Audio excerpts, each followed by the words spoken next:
रात्रीचे 11 वाजले होते. इनामदार बंगल्यात पूर्ण शांतता होती. पण त्या शांततेतही रोहनच्या मनात वादळ सुरू होतं. तो खिडकीजवळ उभा राहून बाहेर बघत होता. बंगल्याच्या गेट बाहेर सिक्युरिटी फिरत होती, पण तरीही त्याला सुरक्षित काही वाटत नव्हतं. कारण आता त्याला कळलं होतं, तो फक्त हरवला नव्हता, तर कोणीतरी मुद्दाम त्याला त्याच्या आईवडिलांपासून दूर केलेलं होतं. आणि ते लोक अजूनही जिवंत होते. रोहनने डोळे बंद केले. त्याच्या डोक्यात सतत सुमनचा चेहरा येत होता. तुझ्या आईने तुला फक्त वाढवलं नाही, तर कोणापासून तरी वाचवलं होतं. फोनवर त्या म्हाताऱ्या माणसाने सांगितलेलं वाक्य आता त्याला पूर्ण समजायला लागलं होतं. सुमनला सगळं माहीत होतं, पण तिने कधीच त्याला सांगितलं नाही. कारण तिला भीती होती, कोणीतरी पुन्हा त्याला तिच्यापासून दूर नेईल.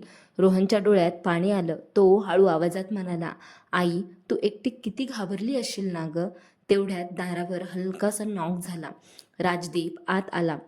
त्याच्या चेहऱ्यावर मात्र खूप जास्त टेन्शन स्पष्ट दिसत होतं. तो काही सेकंद शांत उभा राहिला आणि मग रोहनला म्हणाला, झोपला नाहीस तू अजून? रोहन हलकसा हसला.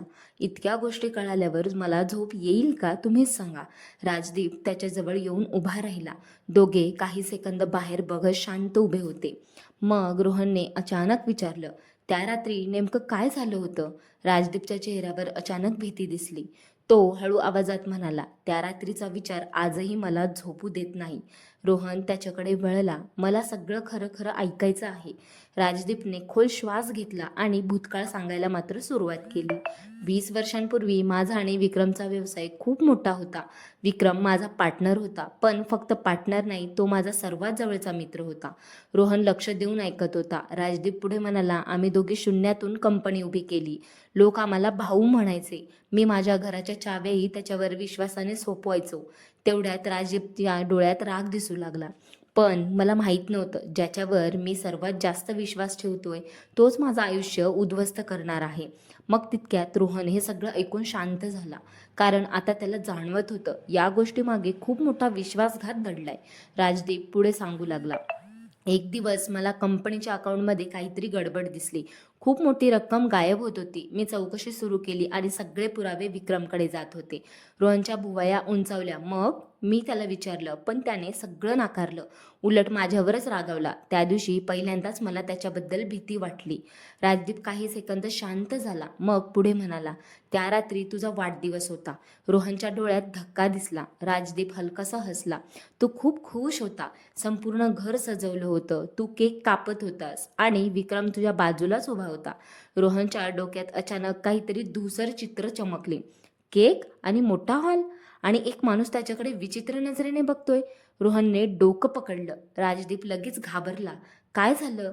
रोहन म्हणाला, मला काहीतरी आठवतंय. हे ऐकून राजदीपच्या चेहऱ्यावर त्याला आशा दिसली.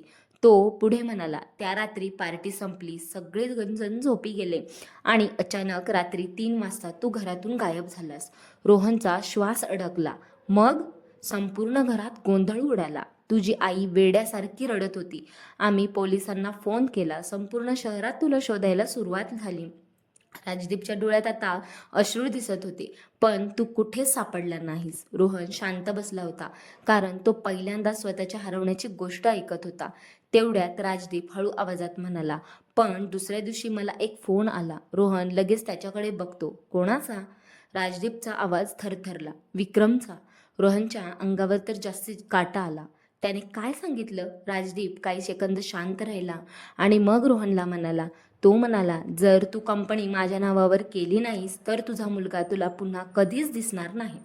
रोहनच्या हातातून पाण्याचा ग्लास खाली पडला. कारण आता सगळं स्पष्ट होत होतं. विक्रमने त्याचं अपहरण केलं होतं. राजदीप रागाने म्हणाला, त्या दिवशी मला समजलं, तो पैशासाठी कुठल्याही थराला जाऊ शकतो. मी पोलिसांना सांगणार होतो, पण त्याने धमकी दिली, जर पोलिसांकडे गेलास तर रोहन जिवंत राहणार नाही. रोहनचा श्वास जोरात चालू होता, कारण तो पहिल्यांदाच ऐकत होता. त्याच्या जीवाचा सौदा झाला होता. तेवढ्यात अचानक बंगल्याबाहेर मोठा आवाज झाला. सिक्युरिटी धावत होती. कोणीतरी ओरडत होतं. राजदीप आणि रोहन पटकन खाली धावले. बाहेर गेटजवळ एक काळी कार उभी होती आणि जमिनीवर पडलेला होता एक छोटासा बॉक्स. सिक्युरिटी घाबरलेली होती. साहेब, ही कार अचानक आली आणि बॉक्स टाकून पळून गेली. राजदीपचा चेहरा फिक्का पडला. त्याने थरथरत्या हाताने बॉक्स उघडला. आत एक जुनी खेळण्याची कार होती. रोहनने ती पाहताच डोळे मोठे केले. हो, ही माझी आहे. राजदीपच्या चेहऱ्यावर भीती आली, कारण ही तीच खेळणी होती जी रोहन हरवल्याच्या रात्री गायब झाली होती. आणि त्या बॉक्समध्ये एक चिठ्ठीही होती. राजदीपने थरथरत ती उघडली. त्यावर लिहिलं होतं, 20 वर्षांपूर्वी तो वाचला. पण यावेळी रोहनच्या अंगातून थंडी गेली, कारण याचा अर्थ एकच होता, ज्यांनी त्याला हरवलं होतं ते लोक परत आले होते आणि आता त्यांना माहीत झालं होतं रोहन जिवंत आहे. त्या रात्री रोहनला झोप लागली नाही. तो सतत ती चिठ्ठी बघत बसला होता. त्याच्या डोक्यात आता एकच प्रश्न होता, विक्रम अजूनही मला मारू इच्छितोय? पण त्याला अजून माहीत नव्हतं की पुढच्या भागात त्याला असं एक सत्य कळणार होतं, ज्यामुळे त्याच्या पायाखालची जमीन सरकणार होती. कारण विक्रम या सगळ्यात एकटा नव्हता, तर इनामदार घरातलाच कुणीतरी त्याला आतून मदत करत होतं. रोहनला धमकी कोणी दिली? विक्रम खरंच परत आलाय का? आणि इनामदार घरातला विश्वासघातकी कोण आहे?